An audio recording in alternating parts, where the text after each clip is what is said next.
नमस्कार, मैं हूं आलोक शुक्ला।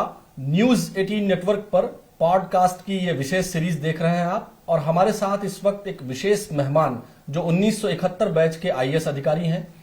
2009 से लेकर 14 तक बाराबंकी लोकसभा सीट से आप सांसद रहे हैं, और इसके साथ ही साथ 2014 से 2020 तक आप राज्यसभा के सांसद रहे हैं उत्तर प्रदेश से, और इसके अलावा अनुसूचित जाति के आप चेयरमैन रहे हैं लगभग 6 वर्षों तक। कुल मिलाकर के सर, आपका जो है बहुत बहुत स्वागत है। हमारे साथ पीएल पुनिया साहब हैं। सर, ये बहुत फॉर्मल बातचीत नहीं, इसमें चूंकि पॉडकास्ट है और इनफॉर्मल बातचीत होती है।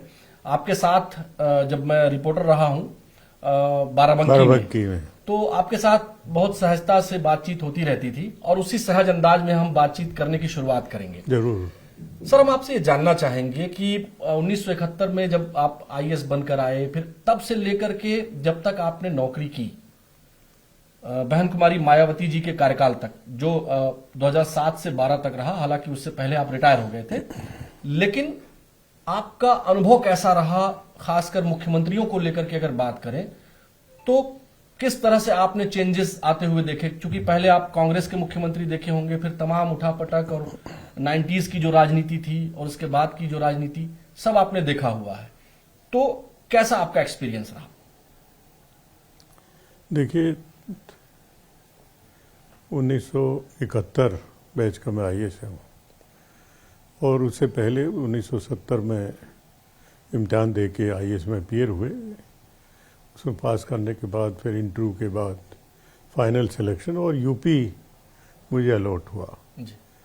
पहले हरियाणा का मूल निवासी हूँ, और ये हमेशा ख्वाहिश रहती है कि अपनी गृह जनपद में ही तैनाती हो जाए, वही अलॉट हो जाए। लेकिन यूपी मुझे मिला, जो नज़दीक का, उसके बगल के प्रदेश था, और अच्छा लगा, जो अनुभव अच्छा रहा है। मैं इस प्रदेश का ना रहते हुए भी प्रमुख सचिव मुख्यमंत्री मुलायम सिंह यादव जी के साथ में रहा, मायावती जी के साथ में रहा, और भी जो पोस्टिंग अच्छी से अच्छी हो सकती है इस प्रदेश का ना रहने के बावजूद, वो मुझे हमेशा मिली। और मैं यही मानता हूँ कि मेहनत की जाए, ईमानदारी से काम किया जाए, तो आपकी कदर होती है। भले ही आप अब उस प्रदेश के ना हों, भले ही आप अन्य प्रदेश से आए हों, आउटसाइडर की हैसियत से नहीं माना गया, उसको अपना ही समझ के मैंने खुद भी उत्तर प्रदेश को अपना माना, और उत्तर प्रदेश ने भी मुझे भरपूर स्नेह और प्यार मुझे मिला। तो आपने कहा कि समय, तो मैं समझता हूँ कि परिवर्तनशील है। समय के साथ में परिस्थितियाँ भी बदलती हैं। जब मैं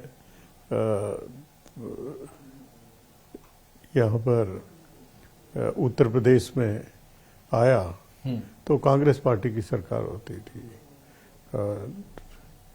कमलापति त्रिपाठी जी चीफ मिनिस्टर थे, फिर उसके बाद हेमवती नंदन बहुगुणा जी, फिर वीर बहादुर सिंह जी, और नरेंद्र तिवारी जी तो थे ही, बार बार वो होते रहे उत्तर प्रदेश में मुख्यमंत्री। और फिर उसके बाद जब उत्तराखंड प्रदेश बना तो वहाँ पर भी मुख्यमंत्री की हैसियत से रहे।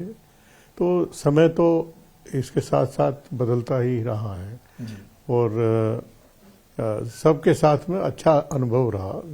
किसी ने कोई दुर्भावना से नहीं देखा, अच्छी तरह से सब बात हुई। अच्छा सर, बहन कुमारी मायावती जी के साथ जब आप रहे, क्योंकि उनको एक बड़ा कड़क मिजाज नेता माना जाता है, और ये माना जाता है कि ब्यूरोक्रेट्स जो हम लोग सुनते रहे हैं। एक बार तो मेरा पर्सनल अनुभव ऐसा है कि मैं बीएचयू में पढ़ता था, और संत रविदास जी के स्थल तक जो मार्ग जाता था उसको बनवाने के लिए उन्होंने कहा था, और संयोग से वो एक बार देखने पहुंच गई थी। तो एक आईएएस अफसर जो वहां के डीएम थे, वहां वो पहुंची तो उन्होंने पैर से अपने लगा करके देखा कि निर्माण कार्य की गुणवत्ता कैसी है। तो जब गुणवत्ता खराब मिली तो बिल्कुल वो आईएएस अफसर बिल्कुल कांपने लगे। मतलब ये आंखों देखी मैं बात आपको बता रहा हूं। तो इस तरह की कड़क मिजाज मायावती जी थी, उनके साथ कैसा एक्सपीरियंस रहा? क्योंकि कई बार लोग कहते हैं कि आईएएस अफसर डर जाते थे उनसे। बिल्कुल देखिए, अपना काम ठीक करते रहिए तो कोई भी किसी भी तरह का भी राजनेता हो वो आपके लिए ठीक ही होगा। अगर काम आपका अपना ठीक है, मेहनत है, ईमानदारी से काम किया हुआ है, तो फिर आपका उनके साथ भी अनुभव ठीक रहेगा। और ये मायावती जी के साथ मैं कह सकता हूँ कि उनके साथ प्रमुख सचिव मुख्यमंत्री हैसियत से भी मैंने काम किया 3 बार, पहली बार, दूसरी बार, तीसरी बार, तीनों बार मैं रहा। तो कभी भी उन्होंने ऊंची जबान से मुझसे बात तक नहीं की। बाकी लोग किस्से बताते हैं, कुछ आप जैसे लोगों के साथ अनुभव भी शेयर हो सकता है, लेकिन मेरा कोई अनुभव सुखद अनुभव रहा और कभी भी कोई गलत तरीके से। बीच में उस समय खबरें भी ये चली थी कि जब आप इलेक्शन लड़ने 2009 में कांग्रेस पार्टी आपने ज्वाइन कर लिया, या उसके थोड़े से समय पहले एक ये बात चलने लगी थी कि आपके और मायावती जी के संबंधों में खटास आ गई है। तमाम अखबारों में और अलग अलग जगहों पर खबरें भी छपी हैं इस संदर्भ में। ऐसा कुछ हुआ था क्या? कुछ खटास हो गई थी क्या? नहीं, कोई खटास की बात नहीं है। मैं सभी मुख्यमंत्रियों के साथ में काम करने का सौभाग्य मिला और हमेशा मेरा ये मानना रहा व्यक्तिगत रूप से जी। कि कांग्रेस पार्टी ही एक मात्र राष्ट्रीय पार्टी है। अगर मौका मिला कभी राजनीति में जाने का तो कांग्रेस पार्टी में मैं जाऊंगा जी। और यही मैंने किया। कभी कोई दूसरे विकल्प के रूप में कभी मैंने मन में विचार तक नहीं रखा और कांग्रेस पार्टी में ज्वाइन किया 2005 में ही। 2005 में रिटायर हुए और 2005 में आखिर तक कांग्रेस पार्टी का दामन थामा और 2007 में कांग्रेस पार्टी से ही असेंबली का चुनाव भी मैंने लड़ा बाराबंकी में। जी। फतेहपुर, जो आजकल विधानसभा से। कुर्सी विधानसभा बोली जाती है, उसमें फतेहपुर था, तो वहाँ पर लगा और कुछ 2,500 वोटों से अंतर से मैं हारा था। तो पार्लियामेंट के लिए तैयारी की और पार्लियामेंट में टिकट मिला कांग्रेस पार्टी से और फिर वो जीता। सर, आप सेंट्रल इलेक्शन कमेटी जो सीईसी है कांग्रेस पार्टी की, उसके आप मेंबर हैं। काफी महत्वपूर्ण जगह है। आप लोग टिकट डिसाइड करते हैं, चाहे विधानसभा चुनावों के हो या फिर लोकसभा चुनावों के। आपसे हम जानना चाहेंगे कि 2024 का जो लोकसभा चुनाव है, जिसमें आपके सुपुत्र बाराबंकी से सांसद भी हुए, जो 6 सीटें कांग्रेस पार्टी ने अपने प्रदर्शन को सुधारते हुए समाजवादी पार्टी के साथ मिलकर के लड़ी और जीती। 36 समाजवादी पार्टी और 6 आप लोग।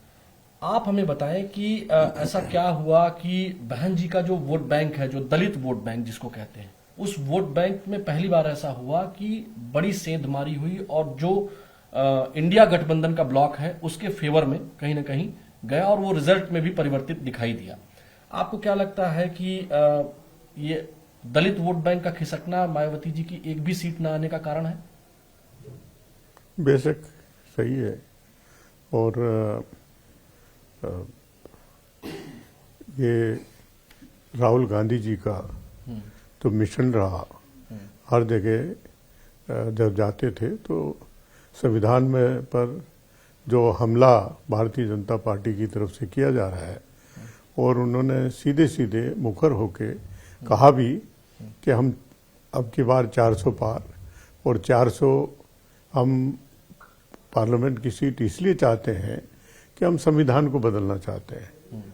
राहुल गांधी जी ने इसको मुद्दा बनाया और संविधान को हमेशा हर जगह लेके जाते थे और कहते थे कि संविधान से ही हमको सब कुछ मिला है, गरीबों का, पिछड़े का, उन सब को जो भी अधिकार, विशेष अधिकार मिले हैं वो संविधान से मिले हैं, तो संविधान की रक्षा हम करेंगे। तो लोगों को लगा कि राहुल गांधी जी ठीक बात कर रहे हैं, और अति पिछड़ा हुआ या दलित हुआ वो राहुल गांधी जी के पीछे रहा, कांग्रेस पार्टी के पीछे रहा, और जिसका फायदा हमारा जो गठबंधन है उत्तर प्रदेश में वो बहुत कामयाब रहा। और न केवल कांग्रेस पार्टी को बल्कि जो गठबंधन के दूसरे घटक जैसे समाजवादी पार्टी के, उनमें भी तो परफॉर्मेंस में बहुत अच्छे नतीजे आए। मतलब आप लोग वोट बैंक को ट्रांसफर करने में सफल हुए ये मानते हैं इंडिया गठबंधन में। क्या यही वजह है कि बीएसपी सुप्रीमो जो मायावती जी हैं उन्होंने पिछले दिनों रैली की, उसके बाद अब वो दलितों को वापस जोड़ने की कोशिश कर रही हैं और तमाम अलग अलग ब्लॉक्स को वो एड्रेस भी कर रही हैं, ओबीसी या ओबीसी में यादवों के अलावा जो जातियां हैं उनका सम्मेलन भी कर रही हैं। आपको क्या लगता है कि मायावती जी की रैली से उनको फायदा होने वाला है? देखिए, रैली से कोई फायदा नहीं होगा, क्या संदेश उससे जाए ये ज्यादा महत्वपूर्ण है। अब ये अभी पीछे रमाबाई पार्क में बड़ी रैली की मायावती जी ने, और उसमें लोगों का, बहुत से लोगों का ये कहना है कि सरकार ने भीड़ इकट्ठी की थी, सरकार ने मतलब बीजेपी की सरकार, बीजेपी की सरकार ने, उन्होंने भीड़ इकट्ठी की थी, गाड़ियां जुटाई थी पैसा देके, और कामयाब जो सरकारी अधिकारी, कलेक्टर, आरटीओ, उनके माध्यम से भीड़ को लाने में मदद की। और वो एक माने में लोगों का मानना है कि गवर्नमेंट स्पॉन्सर्ड रैली थी, मायावती की रैली गवर्नमेंट स्पॉन्सर्ड थी। हाँ, और उन्होंने इसको जता भी दिया। जताने में वो कांग्रेस पार्टी के खिलाफ, समाजवादी पार्टी के खिलाफ अपना भाषण में खूब बोला, और भारतीय जनता पार्टी को की तारीफ की उसमें, क्योंकि जब इनका मुख्य एजेंडा भारतीय जनता पार्टी के खिलाफ होता रहा है, होता रहना चाहिए, लेकिन भारतीय जनता पार्टी की उन्होंने तारीफ की। योगी जी जो मुख्यमंत्री हैं यहाँ पर, उनकी तारीफ की, बुरी बुरी प्रशंसा की। तो लोग तो संदेश ये के लेके जाएंगे कि ये भारतीय जनता पार्टी की रैली है या बहुजन समाज पार्टी की रैली है। तो संदेश यही गया कि जैसे कि आमतौर से कहा जाता है कि बीजेपी की बी टीम के रूप में बीएसपी काम कर रही है, तो वो संदेश स्पष्ट रूप से पब्लिक के बीच में आया। जो लोग आए थे रैली में इकट्ठा होके कुछ सुनने के लिए, कुछ प्राप्त करने के लिए, वो उनको स्पष्ट संदेश दिया गया कि भारतीय जनता पार्टी की अब पाले में है, और ये हमारा हित इनके हाथ में नहीं है किसी भी तरीके से। सर, आपको क्या लगता है कि जो 2024 लोकसभा चुनाव का रिजल्ट आया था उत्तर प्रदेश में, उसको चाहे समाजवादी पार्टी हो या आपका जो अलायंस है इंडिया ब्लॉक अलायंस, क्या वो परफॉर्मेंस दोहरा पाएगी? जबकि अभी बिहार चुनाव के नतीजों से ठीक पहले समाजवादी पार्टी के कुछ नेताओं द्वारा जो टिकट वगैरह वितरित करते हैं, ऐसी खबरें बीच में आई कि 2027 का जो चुनाव होगा उसमें कांग्रेस पार्टी को वो जूनियर पार्टनर मानते हुए जो है 15 से 40 सीट ही देंगे।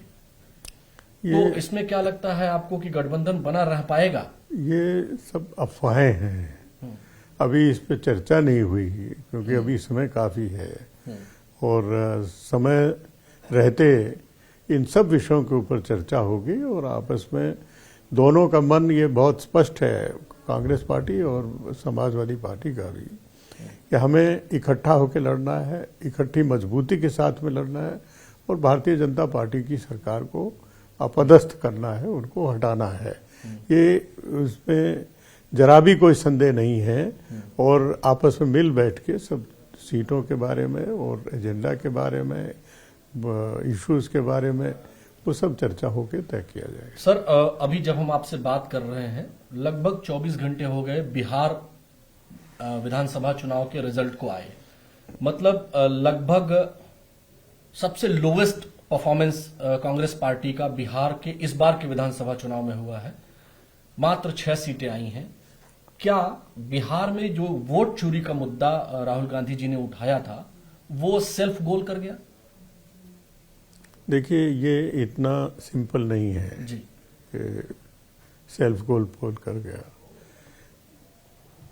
बिहार के चुनाव को लेकर अनेक बातें बहुत स्पष्ट रूप से कही जा रही हैं कि ये इसमें गड़बड़ी हुई है। जी। बहुत से ऐसे लगभग 72 लाख वो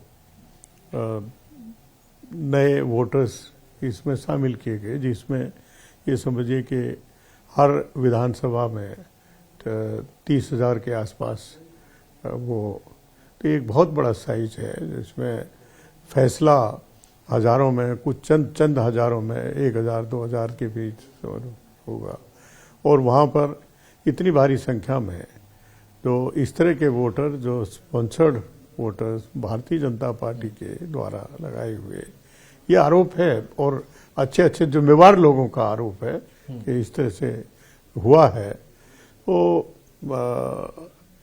पहले दिन से ये कहा जा रहा था जो आरजेडी की तरफ से भी और कांग्रेस पार्टी की तरफ से भी कि कहीं ना कहीं गड़बड़ है, तो बेईमानी पर सरकार उतारू है, भारतीय जनता पार्टी उतारू है और एन कैन प्रकारेण बिहार को ये लोग जीतना चाहते हैं, हर हालत में जीतना चाहते हैं ताकि आगे चल के उत्तर प्रदेश की लड़ाई और केंद्र में केंद्र सरकार के स्तर की लड़ाई वो उनके लिए सुगम हो जाए। ये पूरी स्पष्ट रूप से जगह जगह इसका कहा गया है। सर, अगर हम बात करें, चूंकि बिहार चुनाव की चर्चा शुरू हो गई है, तो राफेल की बात हो, 2014 से लेकर के अब तक 11 सालों में राहुल गांधी जी के नेतृत्व में लगभग ये 62वीं हार है और टोटल 95वीं हार राहुल गांधी जी की अलग अलग इलेक्शंस में है। अगर हम बात करें, जैसे उन्होंने राफेल का मुद्दा उठाया, चौकीदार चोर है का नारा दिया, फिर वोट चोरी जैसे मुद्दे पर उन्होंने प्रधानमंत्री नरेंद्र मोदी को घेरा। जनता को ये मुद्दा नहीं भाया, क्योंकि अगर हम बात करें, बंगाल में 5 दशक से कांग्रेस पार्टी की सरकार नहीं है, उत्तर प्रदेश में 4 दशक से और बिहार में 35 सालों से कांग्रेस पार्टी की सरकार नहीं है, गुजरात में 25 सालों से। तो ये लगातार जो राहुल गांधी जी के नेतृत्व को जनता में, चूंकि जो भी वो मुद्दे उठा रहे हैं, क्या जनता उसको समझ नहीं पा रही है या फिर उनके मुद्दों को नकार दे रही है और प्रधानमंत्री की लोकप्रियता जो है वो कम नहीं कर पा रहे हैं या उनकी लोकप्रियता बढ़ नहीं रही है? देखिए, ऐसा नहीं है कि जैसे कि वही मुद्दे रहे हों। कोर जो मुद्दे हैं वो तो विकास है, महंगाई है, उनके बारे में मुखर होके पार्टी की तरफ से, राहुल गांधी जी की तरफ से लगातार कहा गया है। जो भ्रष्टाचार किया जा रहा है, जो देश को जात और धर्म के आधार पर बांटा जा रहा है, ये इन मुद्दों के ऊपर राहुल जी मुखर होके सामने आए हैं। ये सही बात है जो पब्लिक डोमेन में और जिसमें मैं सबूत मिला है, उस सबूत के आधार पर बगैर थोथी बातें नहीं की गई। सबूत जहां मिला उसके बारे में कहा गया। एक विपक्षी दल के नेता के रूप में ये उनका दायित्व है, उनकी जिम्मेवारी भी है कि इन मुद्दों पर, इस मुद्दों पर उठाएं, बात करें। और भारतीय जनता पार्टी की तरफ से, सरकार की तरफ से पार्लियामेंट में जब भी राहुल गांधी जी ने या कांग्रेस पार्टी के अन्य नेताओं ने इन मुद्दों को उठाना चाहा, हमेशा इन्होंने डिस्टर्बेंस पैदा करके उन मुद्दों पर चर्चा नहीं होने दिया।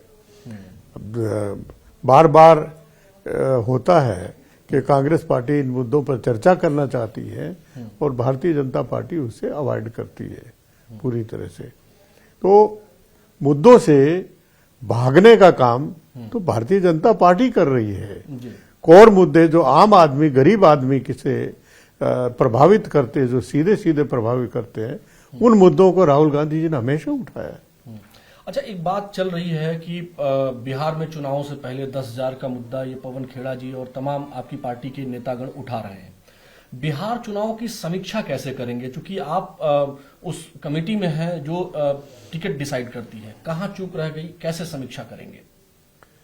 देखिए, इसमें कोई बहुत सोच समझने की बात नहीं है। इलेक्शन का नोटिफिकेशन होता है, उसके जस्ट 2 दिन पहले तो महिलाओं के अकाउंट में 10-10 हजार रुपया भेजा जाता है। अगर निष्पक्ष तरीके से कोई काम करे, इलेक्शन कमीशन ऑफ इंडिया करे या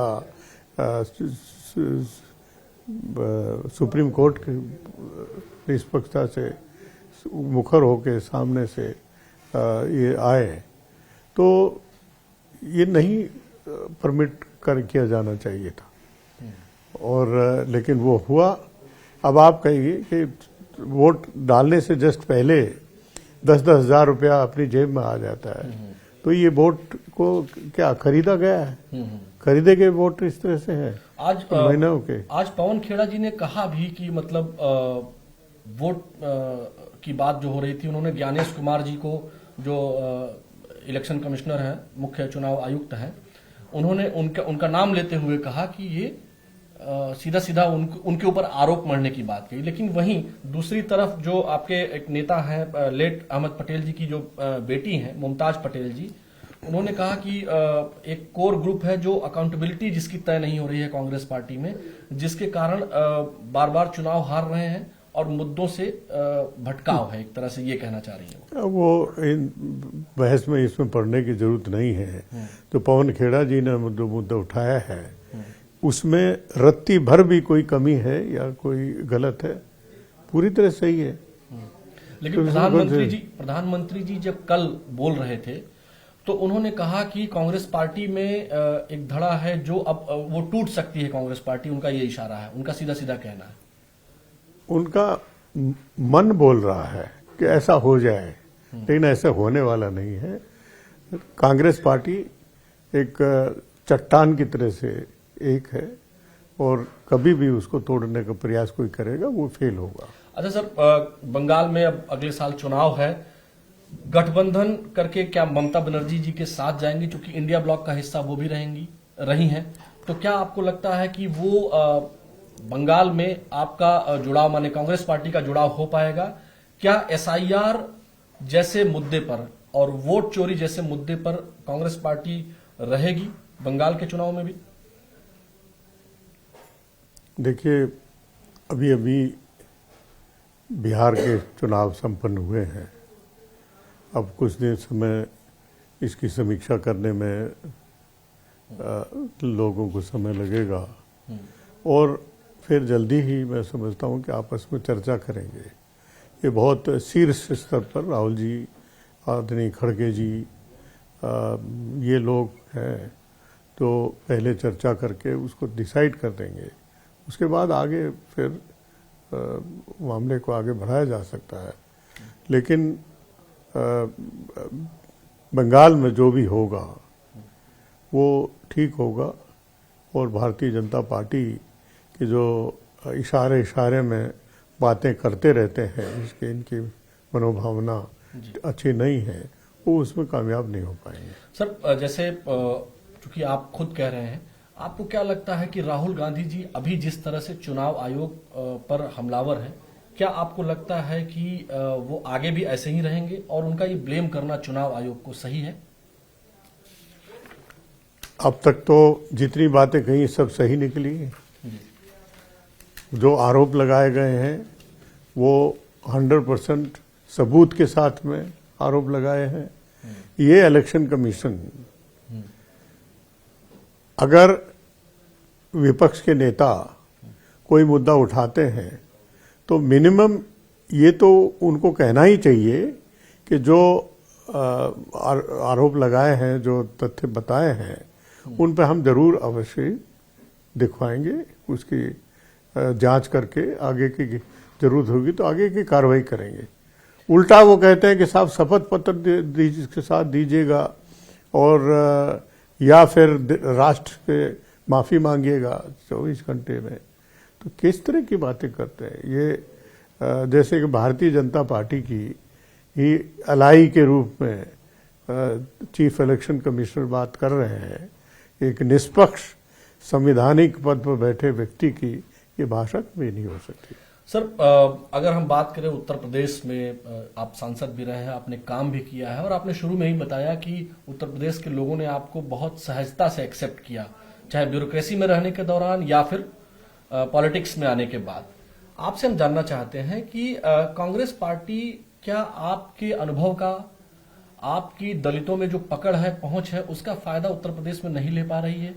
या अगर हम बात करें, चूंकि कई बार आपका नाम चला कि आप उत्तर प्रदेश कांग्रेस कमेटी की आप अध्यक्ष बनेंगे, लेकिन बन नहीं पाए, या किन परिस्थितियों के कारण आपको लगता है कि आप जैसे लोगों को जो है कांग्रेस पार्टी का नेतृत्व करना चाहिए, ताकि जो दलित वोट बैंक की बात होती है या फिर जो सर्व समाज में जो पहुंच की बात होती है पढ़े लिखे नेता के रूप में, तो क्या नहीं लगता आपको कि आप जैसे लोगों को यहाँ नेतृत्व करना चाहिए?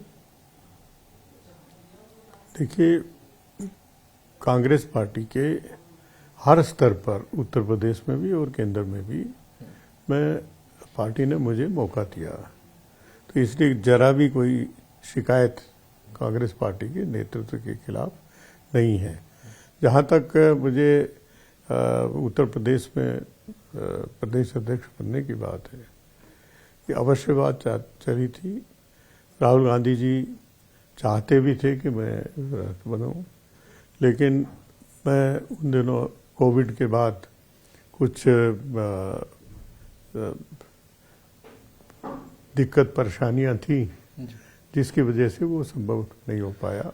उसके लिए राहुल गांधी जी को दोष नहीं दिया जा सकता, कांग्रेस के अंदर नेतृत्व को दोष नहीं जा सकता, उसके लिए तो मैं स्वयं जिम्मेवार हूँ।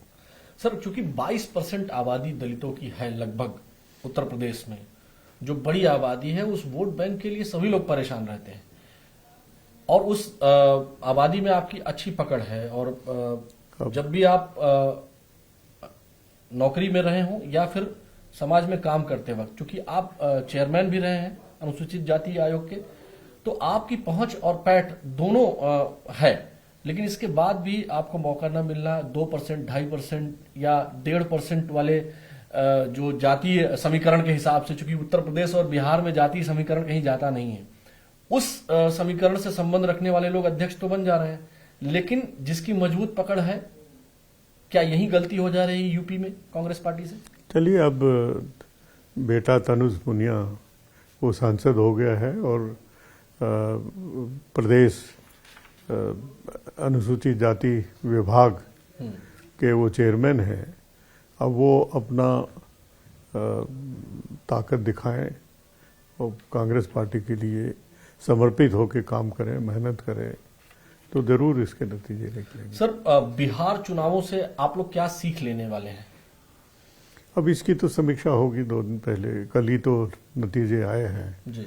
और बहुत से बातें तो इलेक्शन से पहले, नतीजा आने से पहले मालूम है।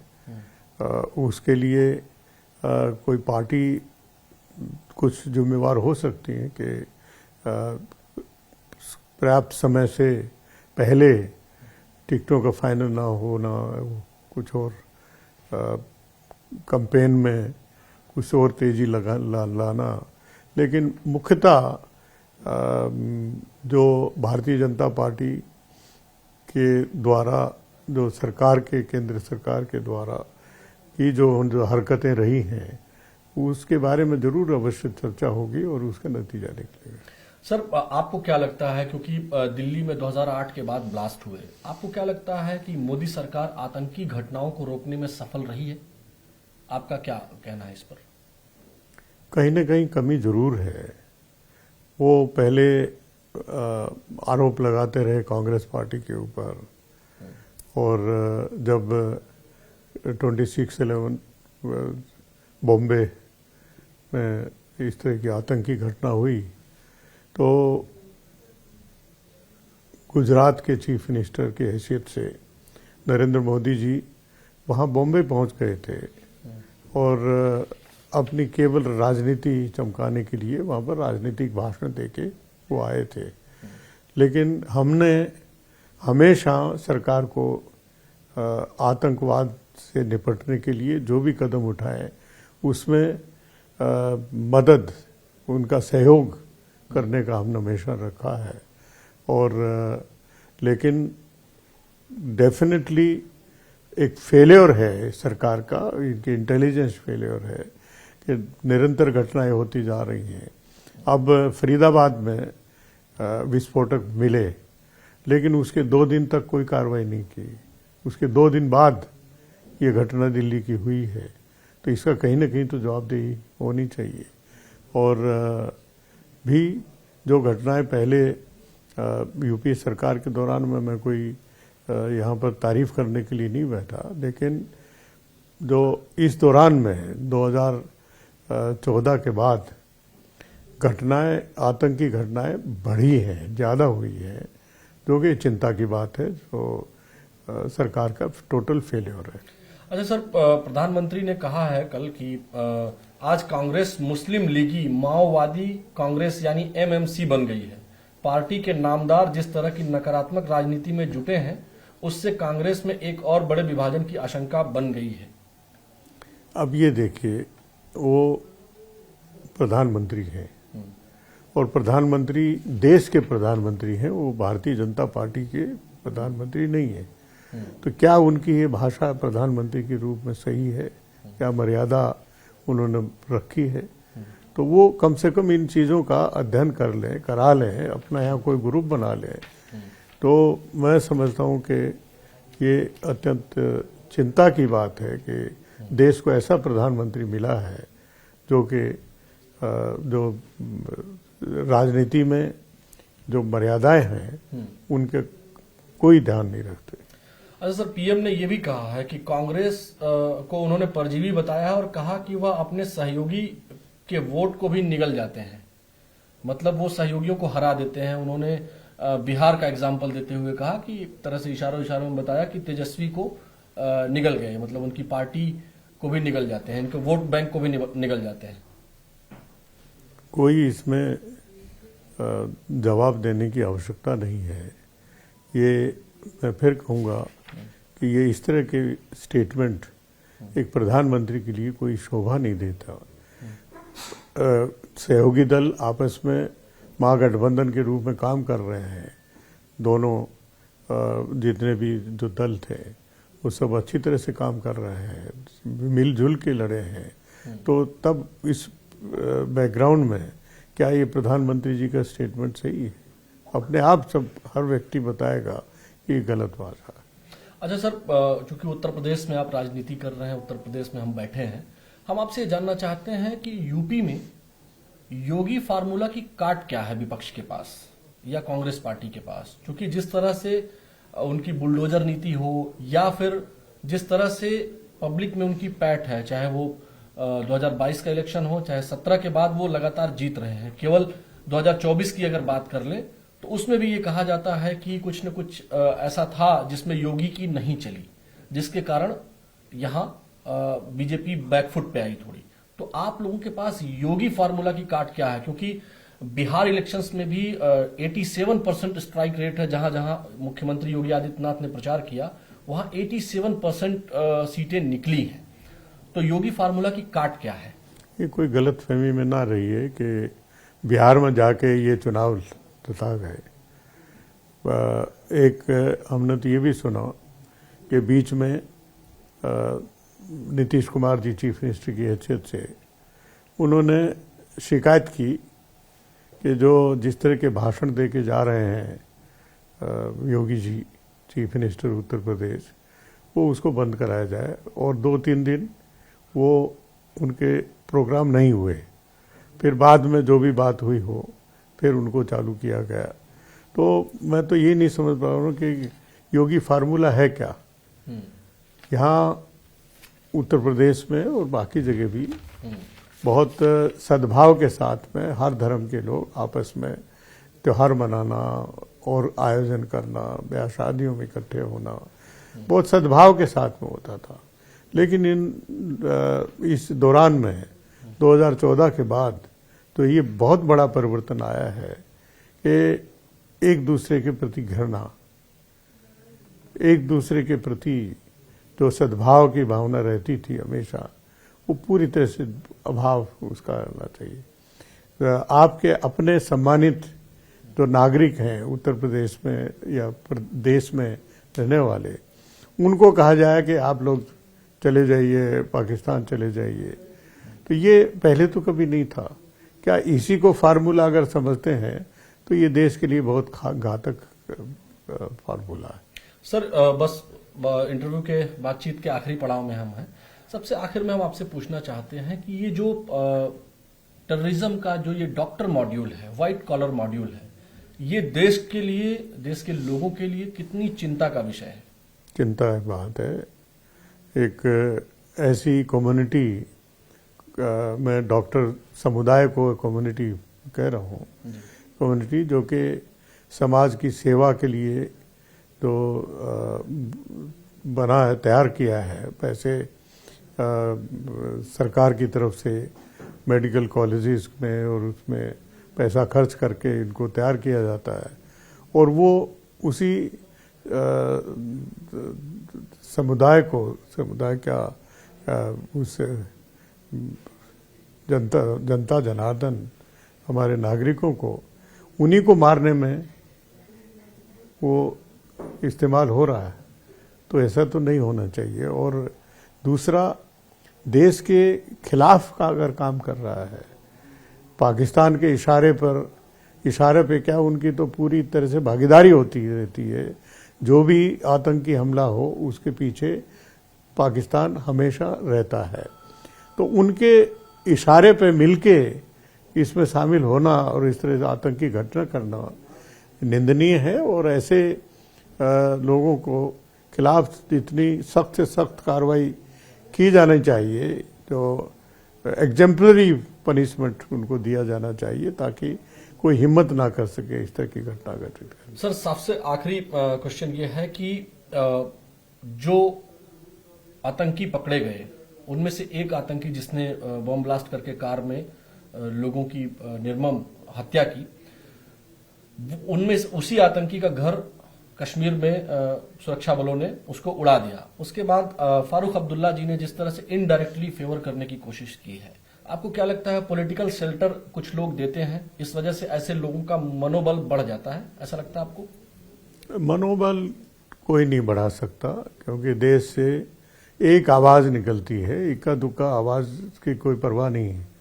एक आवाज निकलती है कि जो भी देश के खिलाफ जाएगा उसका खिलाफ जो भी संभव हो पनिशमेंट वो दिया जाए और उनको बख्शा ना जाए। सर न्यूज़ 18 नेटवर्क पर आने के लिए, हमसे बातचीत करने के लिए आपका बहुत बहुत शुक्रिया सर। बहुत बहुत धन्यवाद, आपने सम्मान दिया। तो ये है कांग्रेस पार्टी के वरिष्ठ नेता PL पुनिया जी, जिन्होंने न्यूज़ 18 नेटवर्क पर लगभग हर मुद्दे पर बात की। और आप उस कमेटी के सदस्य हैं कांग्रेस पार्टी में जो टिकट डिसाइड करते हैं, चाहे वो विधानसभा के चुनाव हो या फिर लोकसभा के चुनाव हो।